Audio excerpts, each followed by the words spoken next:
오늘부터 19대 마지막 정기국회가 시작됩니다. 사실상 국회가 일할 수 있는 100일입니다. 100일간의 정기국회에서 의회 준위가 살아있다는 것을 보여줄 것입니다. 다뤄질 사안이 너무나 많습니다.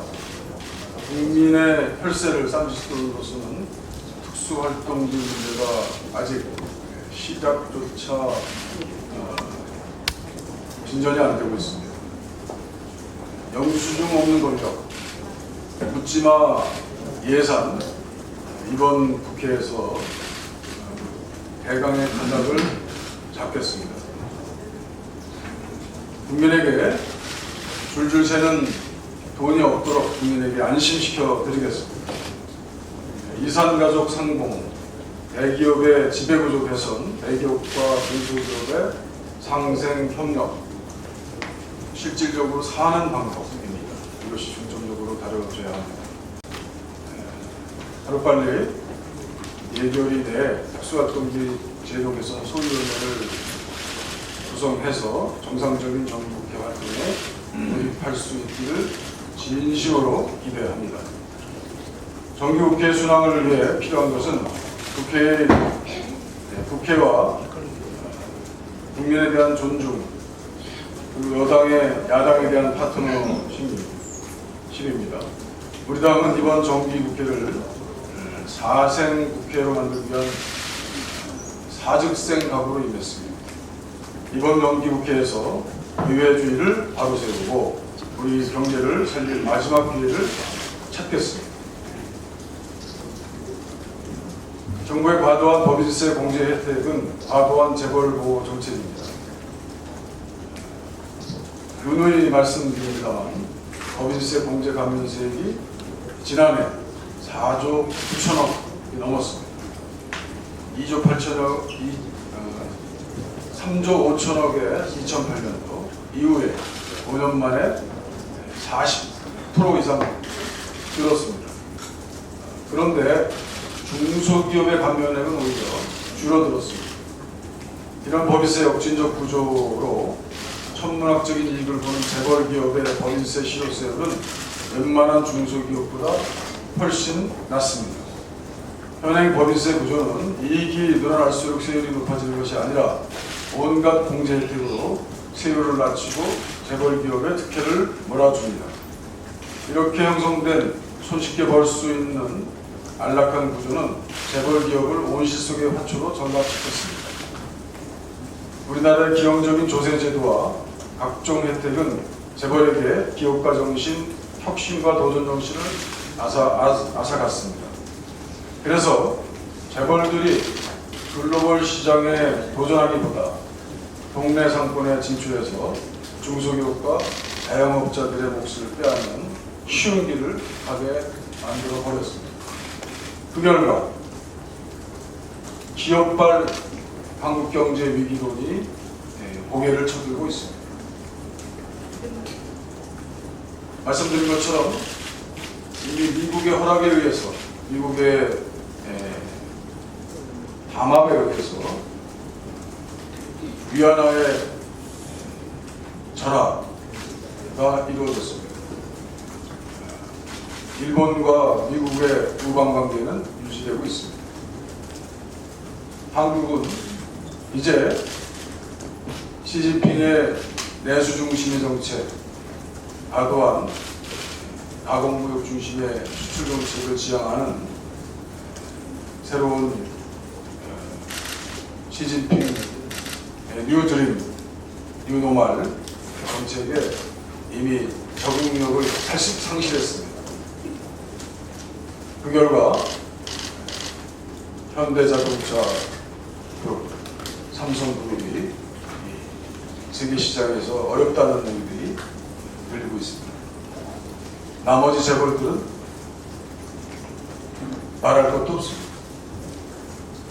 이미 병들어가고 있는, 재벌에 의해서 병들어가고 있는 중소기업들은 더 말할 것도 없습니다.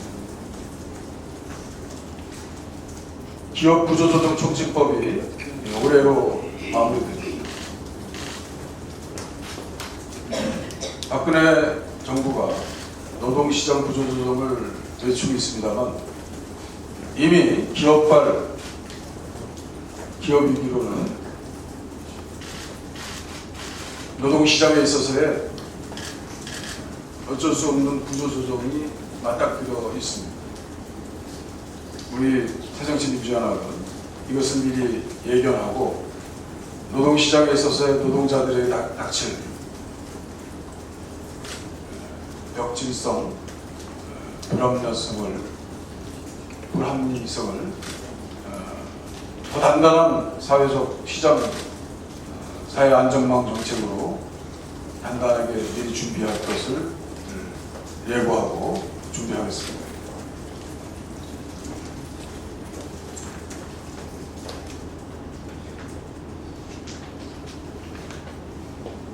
그래서 더 이상 재벌 경제는 이제 우리 경제에 성장과 활력을 주지 못하고 오히려 경제 침체의 첨두에 서 있다고 합니다.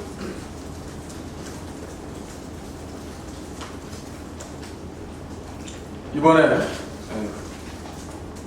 국정감사에서 재벌들의 갖가지 문제들이 도마에 오르고 있습니다. 우리 당은 각 상임위에서 총수를 비롯한 재벌들의 핵심 당사자들을 증인으로 신청하고 있는데 새누리당의 반대가 지나칩니다. 총력을 다해서 우리 새정치민주연합의 원내 지도부에서 이번 국정감사는 실효성 있는 재벌개혁에 관한 문제들에 대한 중점적 국정감사가 될 수 있도록 최선을 다하겠습니다.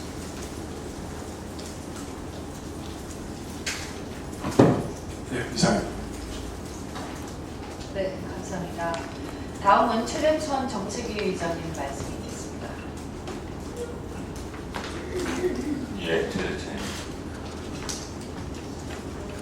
19대 국회 4년간의 임기를 끝내는 마지막 정기국회입니다. 지난 3년 동안 시민의 종복으로서 공공선을 위해 최선을 다했느니 돌이키는 자기와 부끄러움입니다. 예산과 법안과 국정감사라는 산더미 같은 무거운 짐이 우리 등에 놓여 있습니다. 막중한 의무감과 함께 신명나게 일해야 할 이 가을 대한민국 국회는 무기력 자체입니다. 여야 협상 채널은 국회에 닫혀 있거나 지극히 일방적입니다.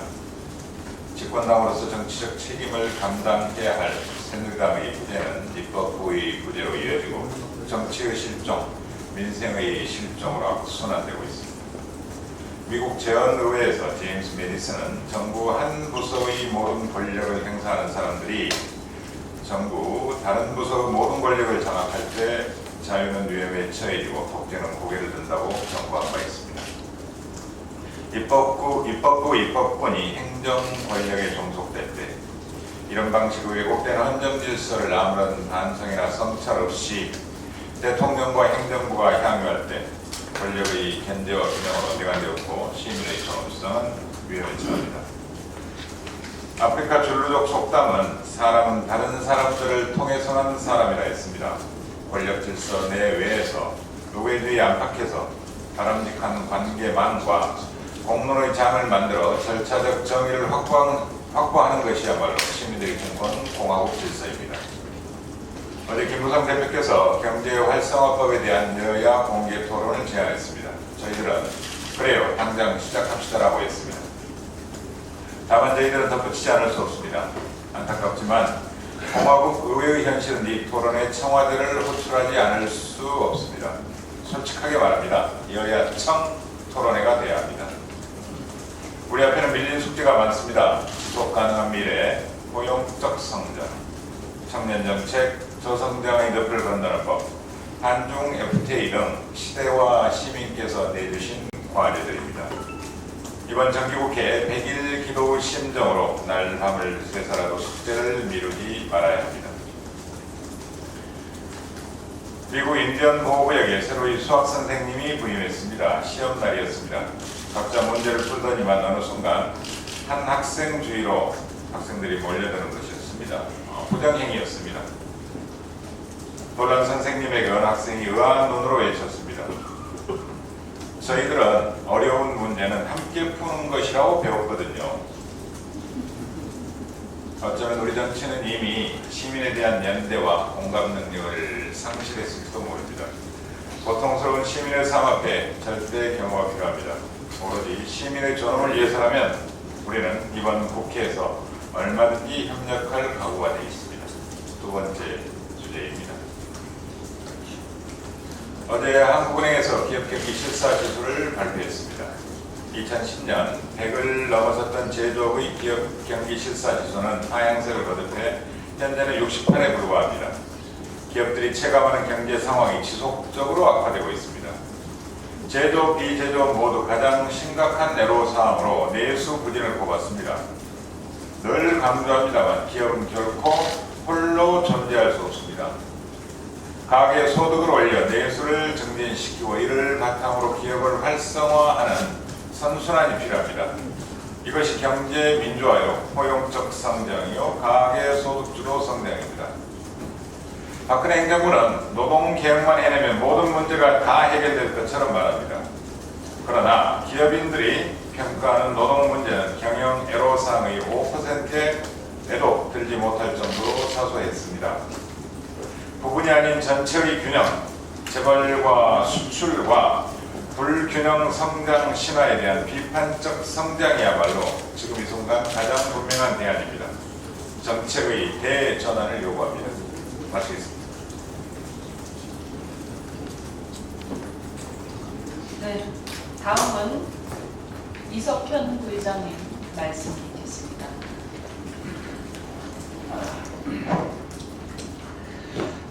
막중한 정기국회를 앞두고 여야 관계가 마주보고 달리는 기차처럼 교착되어 있어서 우리 국민들이 걱정을 많이 하고 있습니다. 정부와 여당은 특수활동비 문제에 대하여 성의 있는 태도를 보여서 전국을 풀어주시기를 촉구합니다. 야당의 명분 있는 주장에 대해서 여당이 귀를 막고 개선을 위한 아무런 노력도 하지 않고 계획도 제시하지 않는 것은 대화 정치에 전혀 도움이 되지 않고 있습니다. 다시 한번 성의 있는 태도를 촉구합니다. 박근혜 대통령의 중국 방문이 좋은 성과를 거두기를 기대합니다. 중요한 것은 역시 북한 핵 문제입니다. 박 대통령은 육자회담 주최국인 중국이 회담 재개에 앞장서도록 촉구하기를 바랍니다. 또 최대 규모의 경제 사절단이 동행한다고 하는데 지금 동북아 경제가 불안정한 상황에서 한국과 중국 경제 협력이 대단히 중요한 의미가 있습니다. 이번 중국 방문이 안보와 경협을 강화하는 일석이조의 성과를 가져오기를 기대합니다. 이산가족 상봉은 판문점에서 성서화되어야 합니다. 몇 년에 한 번씩 남북이 케이크처럼 베풀어주는 감질나는 상봉으로는 어느 세월에 모두 만날 수가 있겠습니까? 분단의 희생양인 이산 가족들이 원하면 언제든 혈유구청을 나눌 수 있도록 365일 판문점에 면회소를 열고 숙박시설을 이용할 수 있도록 남북 당국이 합의할 것을 촉구합니다. 북한 김양건 당비서가 대북전단 살포를 중단해 줄 것을 요구했습니다. 대북전단 문제가 잘 돼간 합에 재뿌리는 격이 되지 않을까 걱정됩니다. 대북전단은 어떤 방식으로든 남북관계 보관에 방해가 되지 않도록 해야 합니다. 우리 정부는 민간단체라서 강제로 막을 수 없다는 형식적인 답변은 그만하고 관련 단체를 설득하고 납득시켜서 그만두게 해야 합니다. 연천 등 접경지역 주민들이 북한이 어떻게 나올지 모르니 대북전단을 막아달라고 하는 것은 너무도 당연한 요구입니다. 정부는 강 건너 불구경하듯 하지 말고 이번 기회에 대북전단 문제를 해결하기를 촉구합니다. 이상입니다. 예. 다음은 안민석 예결위 간사님께서 말씀하시겠습니다. 네, 특수활동비 소위 구성 논란으로 결산 처리가 되지 못하고 있음에 유감을 표하고 지난 주말부터 여당 측과 협상을 한 당사자로서 참으로 이제 할 말이 많습니다. 제가 말씀드리기 전에 두 가지 간단한 퀴즈를 드려보겠습니다. 첫 번째 퀴즈입니다. 국정원이 쓰는 예산 중에 불투명한 것이 많다. 베일에 쌓여있는 국정원 예산에 대한 국회 견제가 강화되어야 된다. 이 발언의 주인공이 누구이겠습니까? 2005년 한나라당 대표였던 박근혜 대통령이었습니다. 두 번째 퀴즈 드리겠습니다. 특수활동비를 100% 투명하게 노출할 수는 없지만 국회 예결위 안에 소위를 만들어 특수활동비 논의할 필요가 있다. 누구의 말씀이겠습니까? 오늘 아침에 정의학 국회의장님께서 라디오 출연하셔서 하셨던 말씀입니다. 특수활동비는 지난 수년간 논란이 되어 왔고 이번에 제도 개선이 안 될 경우 앞으로도 해마다 예산 심의 때마다 논란이 될 것입니다. 마침 지난해 봄 여야 지도부가 제도 개선에 대한 의지를 불태웠지만 메르스 사태로 흐지부지 되는 듯 하였습니다. 그러나 예결위 결산 소위원장으로서 제도 개선을 위한 소위를 맺어짓고 결산 처리를 이번에 하려고 합니다.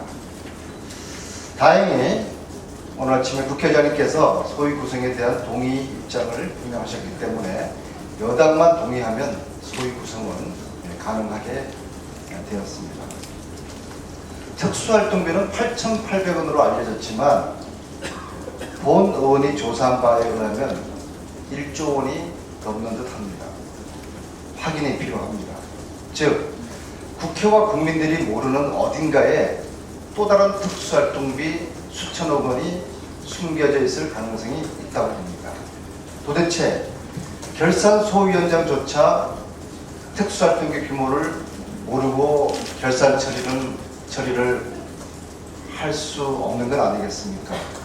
국민들의 세금인 특수활동비 규모가 얼마인지 누가 어떻게 왜 쓰는지도 모른 채 결산 처리가 되어온 악순환의 고리를 언제까지 지속할 것입니까? 설사 국가 안보를 위해 사용된 예산이라 할지라도 비공개로 보고받고 기밀을 준수하자고 요구하는 것을 북한의 요구로 매도하는 것이 제정신입니까? 특수활동비를 투명화하자고 주장하는 국회와 국민들이 종북 세력입니까? 세금은 한 푼도 세지 말아야 하며 특수하지 않은 특수활동비를 투명화하자는 주장과 이를 반대하는 주장이 대립하고 있습니다. 지난 주말부터 어제까지 여당 측을 수차례 만나 합의를 시도하였으나 불발되었습니다. 단 한 가지 성과가 있었습니다. 즉 여당은 특수활동비 제도 개선할 진정성이 매우 부족하다는 점을 확인했다는 것인데 반대를 위한 반대로 세 가지 억지주장을 하고 있습니다. 첫째, 특수활동비 집행내용 보고가 위법이라는 여당의 주장입니다. 소위에서 비공개로 특수활동비 집행내용을 보고받고 확인하는 것은 위법이 아닌데도 법 개정이 되어야 보고받을 수 있다고 억지주장을 하고 있습니다. 2년 전에 국세청 특수활동비를 기재위 예결 소위에서 보고받은 적이 있습니다. 이것이 위법입니까? 정보위에서 다룰 예산을 예결위에서까지 다루자고 한 적이 단 한 번도 없습니다. 정보 예산은 정보위원회에서 다루면 될 것이고 비정보 예산을 예결위에서 집행 내역을 다뤄보자고 하는 것입니다. 두 번째로 특수활동비 투명화 요구를 정치적인 공세라고 여당은 주장하고 있습니다. 한명숙 전 의원 유죄 등 서초동발 야당 탄핵에 대한 정치적 공세라고 주장하지만 지난 5월에 여야 지도부가 이미 국민에게 제도 개선을 약속했고 예결위 간사인 저 역시 제가 선임이 6월 18일 날 되었습니다. 이때 제가 바로 그렇게 말씀을 드렸습니다. 국민의 세금이 한 푼이라도 새는 일이 없도록 꼼꼼히 심의할 것이며 특히 특수활동비 제도 개선 소위를 관철시키겠다는 약속을 이미 2달 전에 한 바가 있습니다. 이것은 정치적 공세가 전혀 아닌데도 정치적으로 몰아가고 있습니다. 셋째, 여당은 특수활동비 공개, 정보비 공개를 선진국에서 하는 사례가 없다고 합니다. 제가 미국 국회를 통해서 알아봤습니다.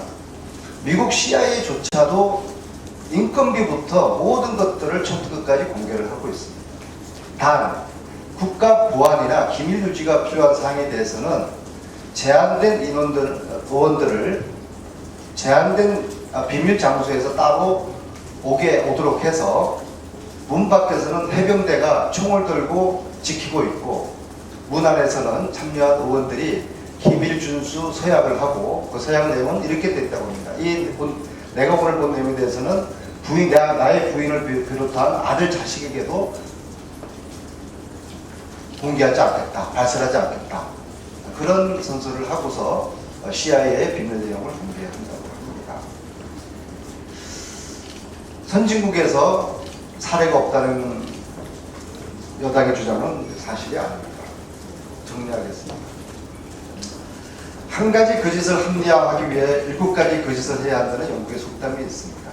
여당이 소위 구성 반대를 위해서 구차한 넙지 논리를 펴지 말고 지금이라도 소위 구성에 동의하면 모든 것이 해결됩니다.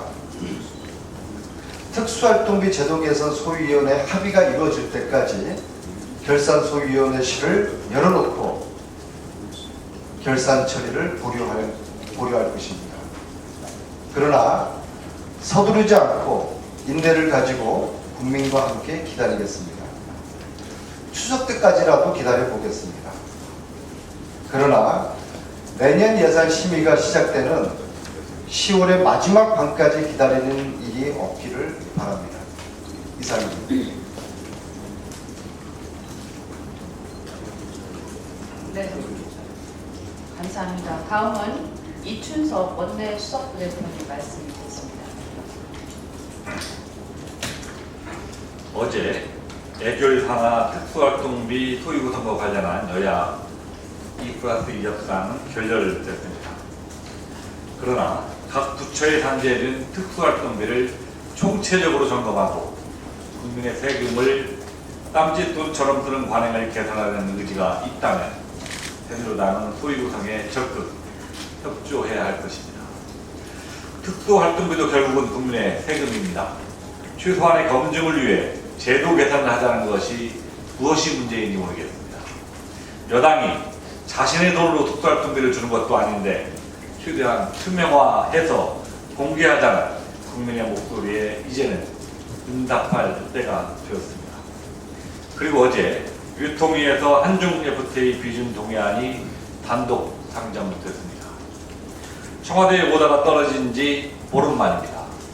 한중 FTA 체결로 인해 수혜를 보는 측과 타격을 입는 측이 명확한 상황에서 이런 주장은 절반의 국민을 유면하는 처사입니다. 특히 한중 FTA는 다른 FTA에는 다 들어가 있는 불법 어로 금지 조항조차 빠져 있어 당장 국내 어민들의 생계를 위협할 수 있습니다. 이에 우리 당은 몇 개월 전부터 한중 FTA 협상안에 대한 보완책을 논의하기 위한 특위 설치를 요구한 바 있습니다. 그럼에도 불구하고 정부와 여당은 지금까지 아무런 대책도 내놓지 않고 있다가 야당에게 비준을 서둘러 달라고 하는 것은 국회를 또 한 번 거수기로 전락시키는 것입니다. FTA로 인해 대기업은 이익을 볼지 모르지만 대다수 서민들은 직접적으로 타격을 입습니다. 새정치연합은 한중 FTA로 인한 피해 산업 대책 등을 마련하기 위하여 한중 FTA 대책 특별위원회를 조속히 설치할 것을 다시 한번 새누리당에게 요구합니다. 여당은 한중 FTA가 대다수 국민들이 피해를 입는 불공정 협상이 되지 않도록 대책 마련해야 한다는 당연한 목소리에 더욱 신중하게 대응해 주시기를 부탁드립니다. 오늘 오후 2시에 정기국회 개의식이 열립니다. 청와대의 가이드라인에 따라서 벽을 친 새누리당과 국회를 정상화시키기 위한 노력을 2시까지 계속하겠다는 말씀을 드립니다. 이상입니다. 네, 감사합니다. 다음은 김성주 보호복지위원회 간사님께서 말씀하시겠습니다. 예, 원래 오늘로 예정됐던 공적 연금 강화 특위와 사회적 기구의 대정부 합동 업무 보고가 연기됐습니다.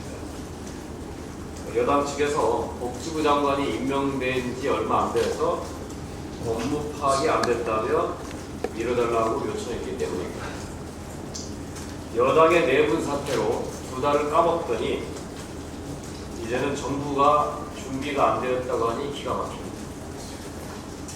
우리나라 자살률이 8년째 OECD 최고고 이 중 노인 자살 비중이 가장 높은데 정부는 뭘 미적거리고 새누리당은 언제까지 정부가 준비될 때까지 기다리란 말입니다. 선거에만 불문하는 청와대, 정정에 몰두하는 새누리당은 마치 경제가 어려운 것이 정부 정책 실패 때문이 아니라 땀 흘려 열심히 일하는 국민들 탓으로 몰아가고 있습니다. 임금 피크제를 앞세워 노조를 길들일 생각만 하지 말고 진짜 경제 활성화 해법, 일자리 창출 대책을 내놓기 바랍니다.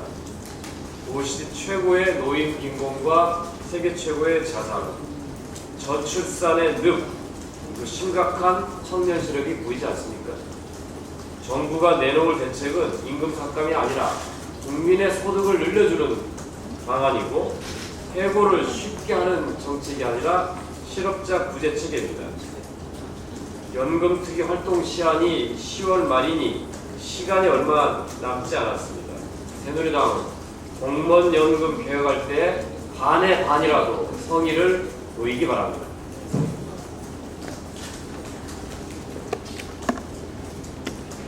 네, 다음은 심재권 대통령 간사님께서 말씀하시겠습니다.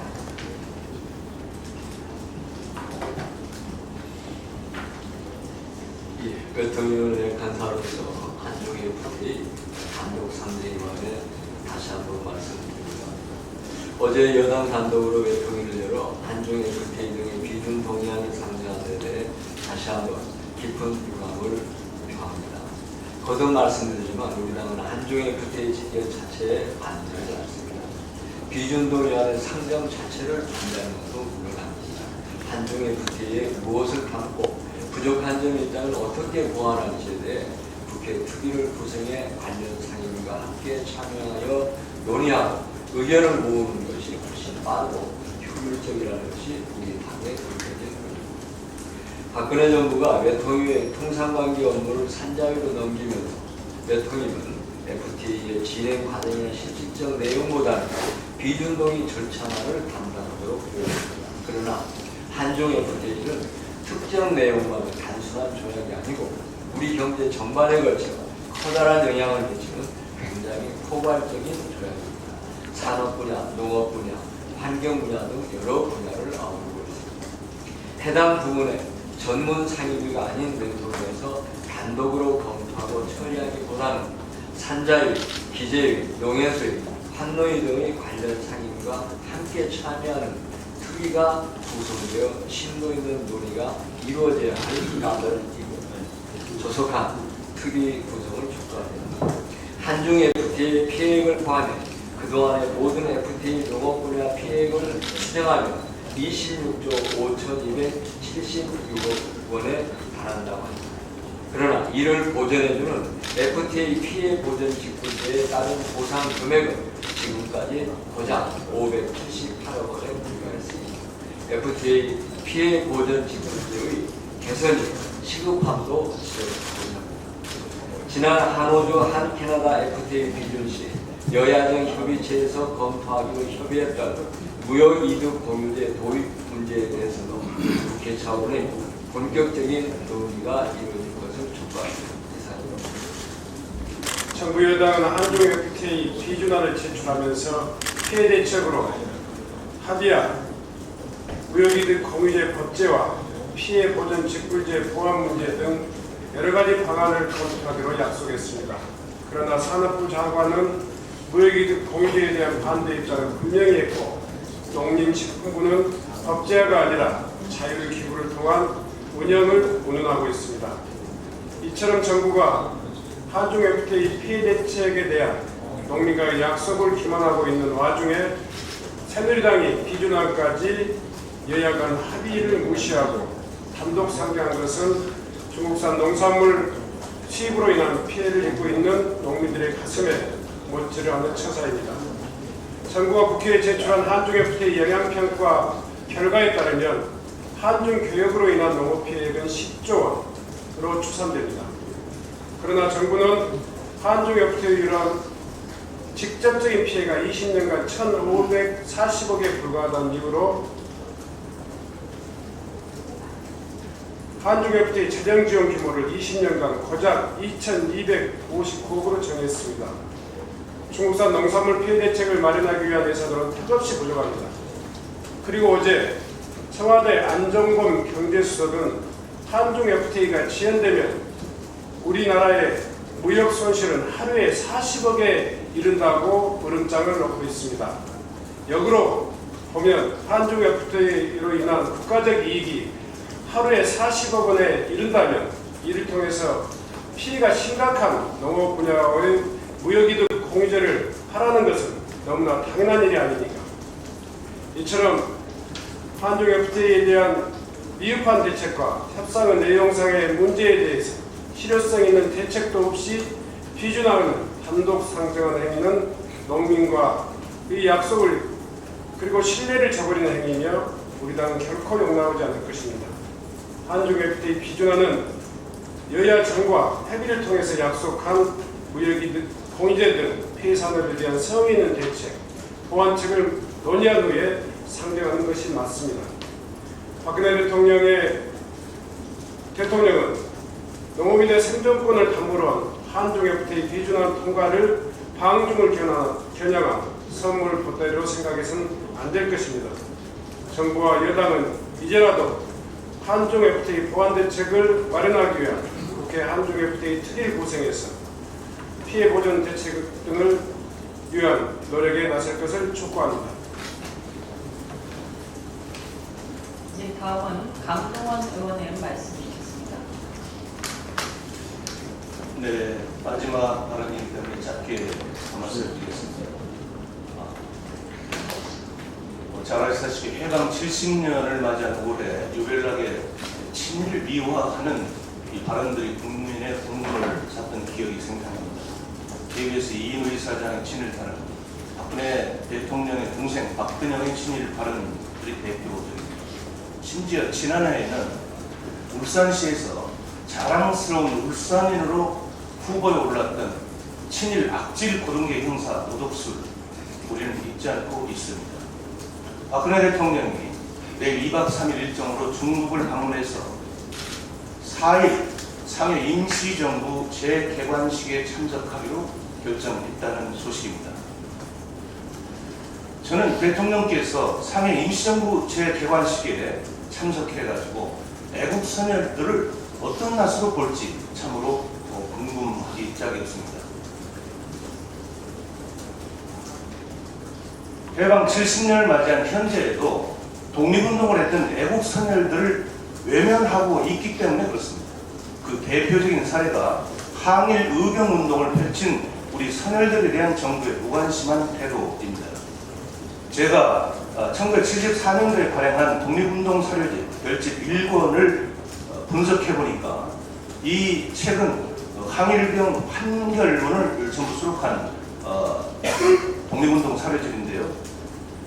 1067명이 종신형 등 장기징역 판결을 받았음에도 불구하고 이 가운데 571명만 소원을 받았고 현재 496명은 미소원 상태로 죽음을 맞이하는 사례를 확인했습니다. 소원을 받지 못한 의병 출신 지역을 보면은 전북 지역이 201명, 그 중에서도 제 지역구는 순천에서 79명입니다. 경기 83명, 경북 63명, 강원 36명, 서울 29명, 전남 24명, 충남 22명, 충북 14명, 북한 지역이 24명으로서 미서원자 40%가 전북 출신 애국 선열입니다. 독립운동을 했던 항일 의병들도 사후에 지역차별을 받았어야 되는가 하는 의구심을 낳게 하고 있습니다. 이명박 정부는 2008년 미서원 의병장과 의병에 대한 자료를 국가보훈처에 넘기고 서운을 요청했습니다. 그러나 국가보훈처는 참고 자료로 활용하겠다는 입장만 밝히고 있습니다. 또 서운을 받으려면 재적 등본이 필요하지만 후손이 없거나 일제 치하의 호적을 정리하자는 경우에는 서운을 받을 수 없다는 입장만 되풀이하고 있습니다. 이게 도대체 국가보훈처는 대통령 위에서 군림하는 것인지 묻지 않을 수 없습니다. 정부는 지금부터라도 항일 의병의 후손들에게 재적 등본 등 근거 서류를 제출받는 등 소극적인 자세에서 벗어나 직접 전국의 각 지자체를 동원해서 적극적인 의병을 찾아서 공적을 서운하라고 촉구합니다. 이상입니다. 네, 마지막으로 한정혜 의원님 말씀이 있겠습니다. 네, 노동계가 어렵게 노사정위원회 복귀를 선언했습니다. 그러나 정부가 계속 쉬운 회고 그리고 일방적인 근로조건 악화를 강요한다라면 또다시 파행은 불가피할 것이라고 봐집니다. 며칠 전 언론 보도에 의하면 노동부가 정부 입맛에 맞는 기사를 쓰는 대가로 수억 원의 예산을 지급하였음이 밝혀졌습니다.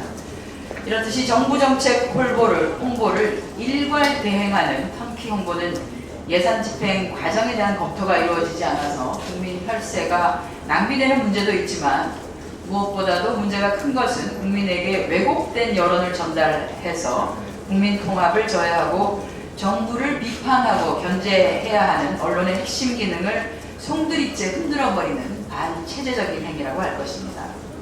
작년 노사정의 논의가 한창이던 12월 그리고 노사정의 논의 기한을 앞둔 올해 3월 일부 언론들은 비정규직의 기한 연장 그리고 정규직의 쉬운 해고를 주장하는 기획 기사를 실었는데요. 이는 정부의 주장과 동일한 것으로 노동부는 이것에 대해서 총 1억 3,200만 원을 지급했습니다. 노동정책은 다 아시다시피 노사 간에 첨예하게 대립되어 상호조정 그리고 설득이 수반되어야 함에도 불구하고 노동부가 본연의 역할은 하지 않고 국민 혈세로 여론을 조작하는 청와대 홍보 담당 행정관 역할을 하여 왔다는 것이 노동개혁 이전에 노동부 스스로가 행정개혁 대상이라는 것을 고백하는 것에 다름 아닙니다. 우여곡절 끝에 재개되는 노사정위원회의 성공적인 운영을 위해서도 최소한 공익위원회의 공정성은 담보되어야 하며 더 이상 국민 혈세로 이렇듯이 여론을 조작하는 행태와 행위는 중단되어야 할 것임을 알려드립니다.